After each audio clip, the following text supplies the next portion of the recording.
8:38 de la mañana recibimos a nuestro siguiente invitado en Ampliación de Noticias. Está con nosotros Ángel Delgado Silva, el abogado y analista político, para conversar de coyuntura y de un tema en particular con el cual vamos a iniciar esta conversación y que tiene que ver con esta propuesta para que ex reclusos por delitos dolosos no puedan postular a cargos públicos. Un proyecto que está listo para que se agende, pero hasta ahora no se ha hecho. Esto depende de la mesa directiva en el Congreso o del mismo presidente del Poder Legislativo. Pero vayamos a la norma. ¿Es una norma viable? ¿Es constitucional? ¿Cabe dentro de un sistema democrático? Que son las primeras preguntas que uno podría hacer. Ángel, buenos días. ¿Cómo estás? Buenos días, muy agradecido por la invitación. Primero, lo que habría que decir que es una norma cuyo contenido propone modificar 2 artículos de la Constitución. No es una norma que establece un régimen especial de excepción, sino plantea... Una reforma constitucional. Plantea una política general, ¿no? Y lo que consiste es, en concreto, que la comisión de cualquier delito doloso, o sea, cualquier tipo de doloso, cualquiera sea su gravedad, pena, incluso algunos que podrían parecer insignificantes y circunstanciales, inhabilitaría a la persona que ha cometido eso, a pesar que ha sido reeducado y resocializado, a pesar del tiempo transcurrido, le impediría postular a cualquier cargo de representación política, ¿no? Evidentemente, esta es una norma que en el caso de aprobarse necesitaría una reforma constitucional y por lo tanto su trámite es complejo, requiere 2 legislaturas y el voto, si es que no se quiere ir a un referéndum, de 2/3 del total del número 87. 87, 2 veces, ¿no? Como ya sabemos, eso es sumamente complicado, por lo cual, desde ese punto de vista formal, ya podríamos decir que la norma tiene poco destino, poco futuro. Ahora, lo que plantea el congresista Soto, con todo respeto, y entendiendo la buena fe que lo anima, ¿no?, de purificar la política, etcétera, es establecer justamente una regla que, creo yo, contraviene el derecho penal de una sociedad democrática.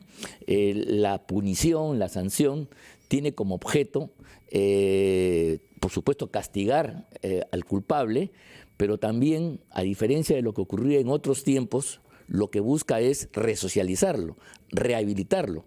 Y de acuerdo a nuestra Constitución, que por cierto no es privativa nuestra, sino pertenece al universo de los países que en Occidente y en otras partes del mundo adquieren a la Constitución, al régimen constitucional, la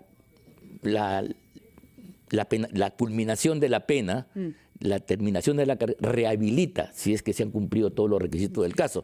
Ángel, entonces, esta acción de rehabilitar, que está dicho en la Constitución, sería modificado por una norma por la cual todo aquel que pisó una cárcel o tuvo una condena, inclusive condenas que a veces no ameritan cárcel, porque con pena suspendida. Actos dolosos. Sí, el acto doloso es aquel en el cual hay culpa, hay intención de cometer, sí, a diferencia del delito culposo donde no hay culpa. O sea, el accidente, por ejemplo, ¿no? Cuando uno no toma la previsión, está borracho o comete, ¿no? O sea, hay falta, hay responsabilidad penal, pero la intención mía no ha sido causar una muerte, un daño. Lo hice porque no tomé las precauciones o porque cometí la impericia o la temeridad de emborracharme, ¿no? Y, bueno, causé el accidente. Si nos permite, sí, son las 8:42. Entrevista con el abogado Ángel Delgado, quien nos estaba explicando cómo entender las iniciativas diferentes que hay en el Congreso para impedir que personas condenadas por delitos dolosos, eventualmente graves o muy graves, como homicidio y terrorismo o violación sexual, puedan ser candidatos. Bien. Usted nos había explicado que hay un marco fijado por la Constitución sobre ese tema y hay ciertos derechos vinculados al derecho penal. Explíquenos, por favor. El derecho penal moderno, democrático, que se hace en las sociedades civilizadas en todo el mundo, busca resocializar al reo, a la persona que cometió un error, ¿no? Busca reintegrarlo a la sociedad con todos sus derechos dentro de eso. Ahora, sobre esa lógica pueden existir límites. Por ejemplo, cuando se plantea una excepción que a los condenados por terrorismo no puedan postular, yo creo que esa discusión, siendo incluso controvertida, ¿no?, tiene por lo menos argumentos razonables. ¿Por qué? Porque tú puedes decir que el terrorista es un personaje que actúe en política violentando los principios del Estado democrático de derecho, va contra la República y por lo tanto, así como no puede inscribir su partido político, tampoco puede postular por más que haya sido ya resocializado. Será resocializado para los demás efectos, pero para la política en lo cual tú te has levantado en armas contra el Estado de Derecho, contra la democracia, podría ser. Es un argumento. Lo que no tiene mucho sentido es el proyecto del congresista Soto, porque plantea que para todos los casos, todos aquellos condenados por delito doloso, cualquiera sea el delito y su nivel de compromiso, estén excluidos, repito, implica cambiar la naturaleza del derecho penal en una sociedad democrática. O sea, su carácter de rehabilitación, de reeducación, se va por los tachos. Entonces, aquel que cometió ya una falta, así sea en su juventud, e inclusive a veces de modo un poco circunstancial, como sucede en un grupo, ya estaría recortado en un derecho fundamental. Y eso es algo que es distinto al proyecto que tienen algunos de acotar a 1, 2 o 3 delitos, donde se puede discutir, pero por lo menos hay razonabilidad. Claro, esa discusión, supongamos que finalmente vea a la luz una reforma que incluya 2 o 3 delitos concretos. Usted acaba de decir alzarse en armas contra el Estado de Derecho. ¿Eso incluiría, por ejemplo, el andahuaylazo? Porque estamos hablando de este tema a propósito de la eventual candidatura de Antauro Humala, franqueando las cosas. Por supuesto que sí, porque más ahí se planteaba la renuncia del presidente de entonces. Pero el problema va a ser, si es que esta norma se aplica, no tiene efectos retroactivos.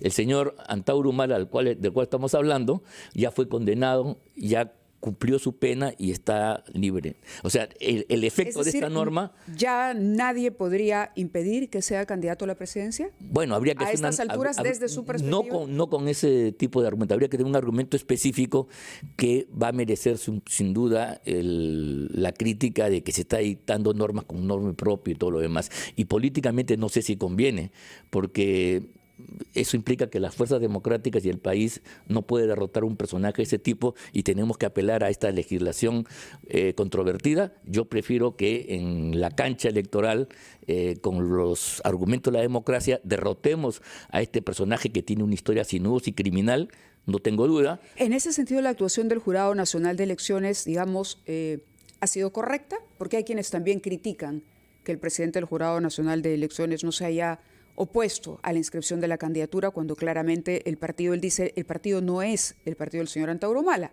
Él no aparece como dirigente, pero claramente es un militante y sería, a ver, por lógica, el candidato presidencial. Bueno, el problema es que cuando hablamos de delitos, y eso es algo que tenemos que empezar a entender, el lenguaje del derecho penal y la actitud es acotar lo máximo una conducta a un tipo penal.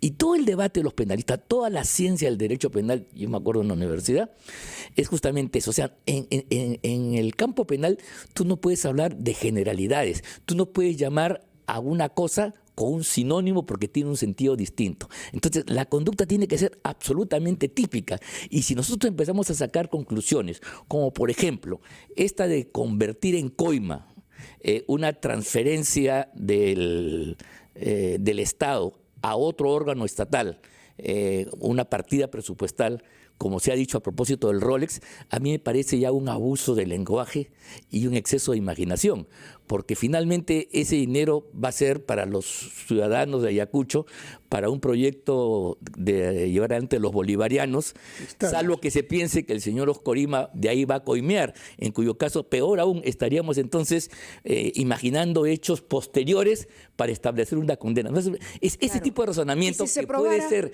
en el campo de la fantasía de la literatura, incluso en el campo de la política, donde la imaginación tiene su sentido, está proscrito en el derecho penal garantista. ¿Tendría que probarse entonces primero? Tendría que acreditarse de modo fehaciente. Y prima facie tú dices, no, pues es una cosa es una transferencia pública que se ha hecho además a través de un trámite largo en el MEF, donde interviene gente de Hacienda y qué sé yo, y que tiene sus parámetros y sus criterios, y que sale en una norma pública con una coima que te dan por abajo. Interesante, porque el debate o la conversación ya ha derivado a la situación de la presidenta de la República. Por lo indirectamente. Tanto, indirectamente la ha conducido nuestro invitado. Y para nuestro invitado, entonces, la presidenta no habría cometido ningún tipo de delito al recibir y usar estos relojes y estas joyas. Mira, el delito tiene que estar otra vez tipificado claramente. Y ya el tema de la propiedad es discutible, ¿eh?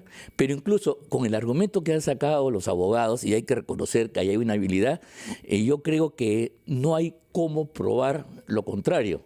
Y entonces, mira, yo tengo la sensación, como todos, de que la presidenta miente y que eso es una coartada. O sea, aquí nadie es tonto. Pero al mismo tiempo, yo tengo que jugar con las reglas del derecho penal, de la investigación que se lleva a cabo en la Fiscalía, y entonces yo no puedo incorporar otros elementos que sí son válidos en esta conversación y que finalmente la condenan a la señora, y la condena es política. Hoy la señora en todas las redes se ha convertido en un problema, hazme reír incluso, en fin, el costo es altísimo y creo que desprestigia gravemente la institución presidencial con la consecuencia penal. Ahora, usted presume que recibir un préstamo no es recibir un beneficio. Bueno, claro, con el concepto de beneficio todo, inclusive si le dan una flor, también ya hay montos, entonces ya haremos, estás haciendo gradaciones. Te das cuenta cuándo sí, cuándo no. Entonces el problema es el monto. Si hubiera sido un reloj de $5.000, no sé si me estoy explicando. No, pero hay definiciones de montos en muchos países y también en nuestro. Pues no acá. Uno puede recibir como regalo una expresión artesanal de una región, pero no algo que viene de Suiza. No, yo sé. Es lo mismo. Entonces, mira, la crítica a la presidenta, su conducta es indecorosa, revela superficialidad, banalidad, en fin, un afán por el lujo bien especial. En fin, pero eso es lo personal. Ahora, estamos hablando de cómo eso se traslada al ámbito penal. Yo la verdad creo de que pretender que los problemas políticos y su gravedad se resuelvan en el plano judicial es un grave error. Eso es lo que yo alguna vez he llamado, no sé si he conversado con ustedes, judicializar la política. De la política. No es así, porque en la vida política hay una serie. Solo para que quede claro, en el caso que veíamos antes de que la conversación derivara hacia la presidencia de la República, la presidenta de la República, hablábamos de la situación del señor Antauro Humala. Si esta fuera una reforma constitucional que se aprobara, ¿no?, por más alta que sea la valla, porque son muchísimos votos los que se requiere para aprobar además en 2 legislaturas este cambio, ¿no sería retroactivo entonces a las elecciones del 26? Es decir, no, mira, supongamos que se cambia, se hace la reforma. Si el proyecto Soto sí se aplica. Sí se aplica. Cuando yo dije no fue porque había que calificar como terrorismo los actos de Andahuaylas. Yo te dije, eso no fue calificado como tal. Correcto. Ha sido condenado como un asesinato. Es decir, homicidio calificado. Las condiciones que plantea el congresista Soto. Una ley que digas que tú no puedes cambiar a futuro a lo que sucedió en el pasado. De acuerdo. Pero claro, una norma que diga que todos los que han sido procesados no pueden postular, sí se le aplicaría a Humala, sin duda alguna. Más allá de su constitucionalidad, claro está. Señor Delgado, muchas gracias por su presencia y sus explicaciones. La próxima vez vendrá con temas municipales que tenemos pendientes, ¿no? También, con mucho gusto. Pero regresará para eso porque ya el tiempo nos ha vencido. Tenemos que ir a la pausa y los titulares de la hora, Mabela. Así Muy buenos es. días, gracias por su presencia.